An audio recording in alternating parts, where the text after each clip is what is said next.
ikaw lang ang kukunin ng itay mo. Bakit mo siya ganun? Bakit ayaw ho niya kayong isama? Yan ang gusto ng itay mo. Ayoko. Hindi ako sasama sa kanya. Sosoli ko lahat ng binili niya para sa akin. Sama ka sa kanya. Ayoko, inay! Ayoko! Sasama ka sa kanya para makapag-aral ka. Ayoko na mag-aral. Hindi ako sasama sa kanya. Sasama ka sa kanya! Hindi ako sasama sa kanya. Ayoko sumama sa kanya!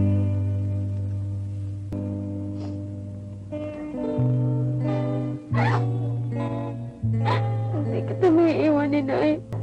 Hindi mo ako mahal. Lisa, anak ko, mahal na mahal kita. Kaya gusto kong sumama ka sa itay mo para makapag-aral ka. Di ba? Sabi mo noon gusto mong maging doktora. Pag nakatapos ka na, may pagmamalaki na kita.